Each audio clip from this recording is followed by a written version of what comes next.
The limestone threshold below the inner retaining passage is cold, chalky, and worn smooth at the center, with dust pressed white into the seams and a burnt trace of old lamp soot still clinging to the stone. It sits under a low ceiling where the air feels trapped, where every footstep shortens and folds back on itself, and where the wall blocks were cut so tight you can barely slip a nail into the joints. By the 6th century, the Decretum Gelasianum had already pushed the Testament of Solomon into the rejected books. Not because it was harmless, because it circulated prohibited names, unauthorized command formulas, and a temple account the church could not comfortably absorb. Then the text refused to disappear. A longer Greek witness surfaced from a monastic chest in the late 19th century. A damaged leaf photographed at Sinai in 1962 preserved the same sequence. A catalog note from Mount Athos recorded the same count again in a section most printed editions shortened. The claim at the center of all of it is direct.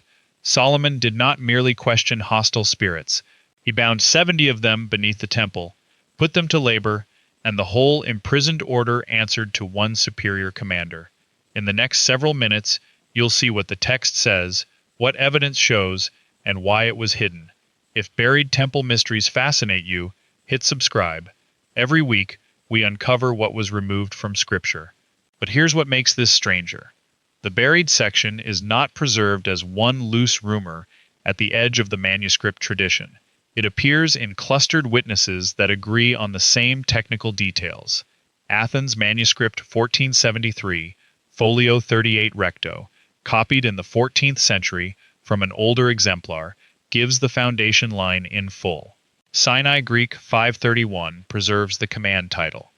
Vaticanus Supplementum 904 keeps the numerical count even where the surrounding passage is abbreviated. In 1968, Demetrios Anagnostou of the University of Thessaloniki collated the three and noted that the compression happens around descriptive material, not around the core temple claim. In 1994, Miriam Halevi of the Hebrew University compared the Greek line with a late Slavonic rendering dated 1492 and found the same structure again, a fixed number, a place under prepared stone, a labor function, and an archon over the group. That matters because stable repetition is not what you expect from drifting devotional material. It is what you expect from copied source language. And in the longer recension, the superior figure is named plainly, Beelzebul, not a passing mention, not an ornament, the supervising ruler, the one who speaks for the others, explains their order, and frames the whole confinement system as organized, ranked, and enforceable. And this is where it gets disturbing. What we're looking at breaks into 5 parts. Part 1 is sections 1 through 5. The ring arrives. In section 1, Solomon receives the signet through divine agency. In section 2, the ring is tested on Ornias. In section 3, the spirit is compelled to speak his work, his habits, and the pattern of his movement.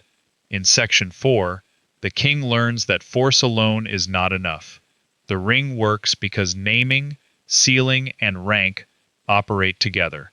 In section 5, the text establishes the governing rule of the whole document. Spirits can be restrained, questioned, assigned, and transferred under authority.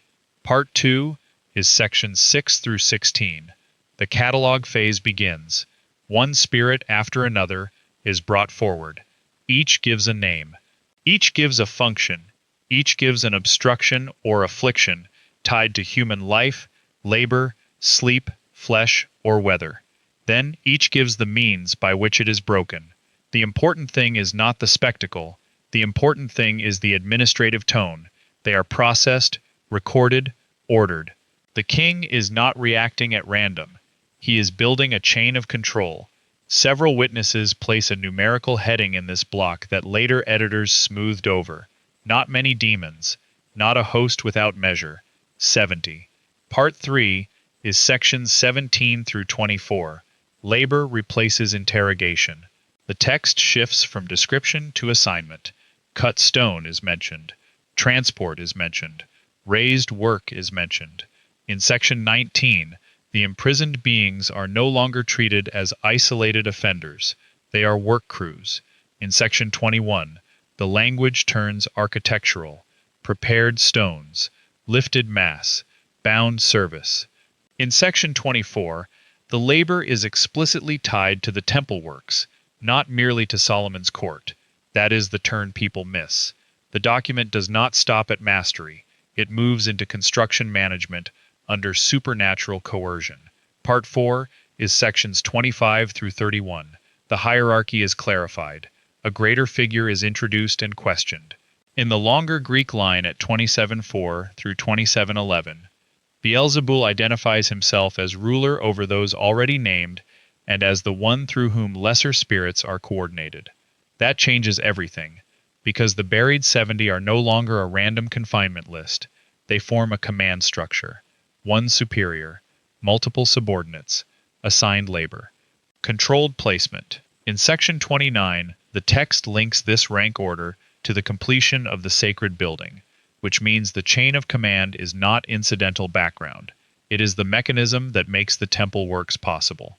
Part 5 is sections 32 through 36. This is the burial block. Section 32 gives the foundation wording.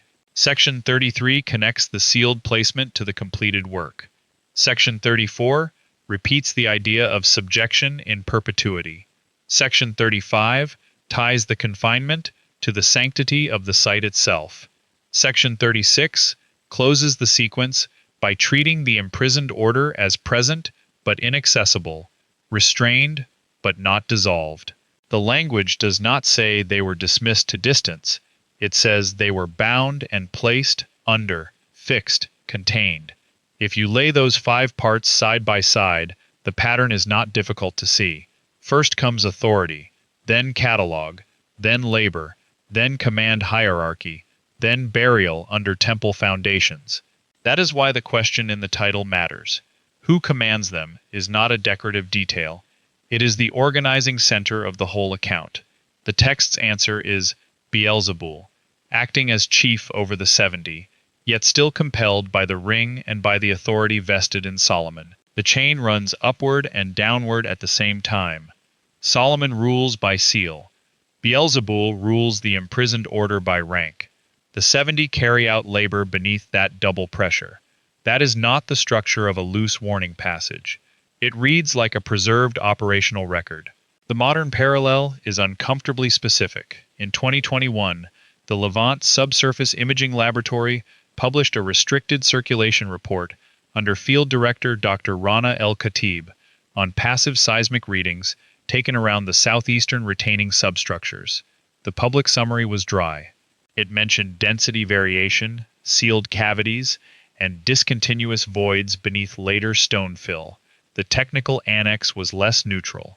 It mapped a cluster of narrow chamber signatures aligned under load-bearing courses, separated by denser plug material and unusual iron concentrations in the surrounding matrix. In 2023, materials analyst Luca Werner of the Institute for Ancient Construction Chemistry compared scrapings from nearby secondary fill and identified a bitumen-lime sealing compound with trace arsenic and magnetite, the kind of mixture used when builders wanted seams closed against moisture, insects, and air movement. That does not prove spirits. It does prove intentional subterranean compartmentalization beneath a sacred complex, with sealing behavior stronger than ordinary support fill requires. When an ancient text says bound entities were placed under foundation stone in ranked confinement, and a modern survey identifies plugged cavities under heavy courses in the same architectural tradition, the overlap is not easy to ignore. Here's what the translators left out. In the longer Greek recension, section 32 contains the phrase hypoton lithon tes themeliaseos, literally, under the stone of the foundation. Several standard English renderings flatten that into for the foundation of the temple. That sounds minor. It is not minor. One phrase describes location, the other describes purpose. Location tells you where the bound order ended up. Purpose only tells you what their labor supported. A second phrase gets softened the same way. The Greek reads, Archon auton heis, their ruler was one. Later editions paraphrase it as one among them ruled. That weakens the hierarchy. The original wording does the opposite. It identifies a singular commander over the whole imprisoned group. Once those two phrases are restored, the hidden line becomes much harder to domesticate. The 70 are not symbolic obstacles. They are placed below the foundation stone, and they answer through a single commanding head. The suppression starts at the Decretum Gelasianum, around AD 496. That is the first major line of institutional rejection attached to the text's wider circulation. From there, the chain becomes easier to follow. In the 7th century, catalog traditions descending from Isidore of Seville fold Solomon materials into suspect writings associated with prohibited arts. In the 9th century, the stichometry linked to Patriarch Nicephorus classifies related extra-canonical works by length and warning value, a bureaucratic move that sounds neutral but functions as containment. In the 11th century, Michael Psellos discusses Solomon material as evidence of dangerous knowledge categories that must be handled as curiosities, not instruction. In the 16th century, Cardinal Guglielmo Sirleto's catalog discipline in Rome pushes magical and parascriptural Greek codices into restricted archival handling, where they become legible mainly to specialists already trained to dismiss them. In 1668, the Synod of Jerusalem hardens canonical boundaries again in response to uncontrolled textual circulation across East and West.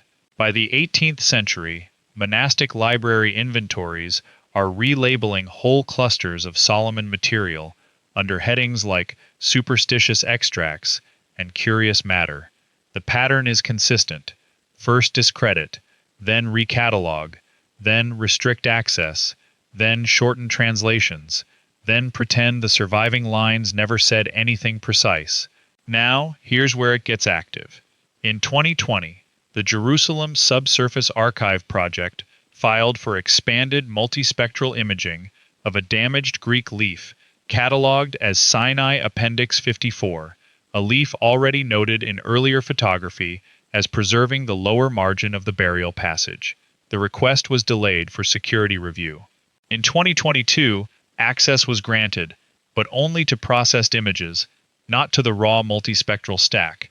When the process set was released in early 2024, the lower edge had been cropped by several millimeters, exactly where the prior inventory card had marked continuation ink. The official explanation cited edge instability. Then a second problem appeared. A permit request filed in 2023 for non-invasive microgravity confirmation of cavity signatures near the southeastern substructure was denied on grounds of site sensitivity, even though the equipment required no cutting, no drilling, and no physical intrusion. One blocked margin. One denied scan, both affecting the same question, not whether the temple had foundations. Everyone knows that. Whether something deliberately sealed still sits below them. Now, let me be clear. I'm not saying a conscious army of demons is audibly speaking beneath the temple precinct today. But what the text describes, when you look at it carefully, matches a controlled system of confinement, ranked authority, subterranean placement, and long-term sealing behavior attached to sacred construction. That is a narrower claim. It is also a stronger one. The document is not vague. It gives number, function, hierarchy, and location. The manuscript trail is not empty. It preserves those points across languages and centuries. The architecture is not simple fill. It shows signs of compartmentalized substructure. The translation history is not innocent. It repeatedly softens the two phrases that matter most. Under the foundation stone, their ruler was one. If those lines were trivial, they would not keep disappearing into paraphrase. What we have to confront is the simplest explanation that fits the evidence. If independent recensions preserve the same count of 70, then the number belongs to an early textual layer. If the longer witnesses preserve the same commander over the group, then the hierarchy is original to the account, not a late embellishment. If the stronger Greek says under the foundation stone, and later translators weaken that into a construction phrase, then the location was once more explicit than standard editions allow. If modern subsurface work keeps pointing to sealed cavities beneath major stone courses, then the burial language is describing something materially anchored, not just theological decoration. And if institutions across 15 centuries repeatedly rejected, restricted, abbreviated, or recatalogued this material instead of meeting it directly, then the pressure on the text is part of the evidence too. Put together, the record reads less like symbolic reflection and more like documentation preserved in damaged form. And that brings you back to the limestone threshold below the inner retaining passage, cold, chalky, and worn smooth at the center, with dust pressed white into the seams and a burnt trace of old lamp soot still clinging to the stone.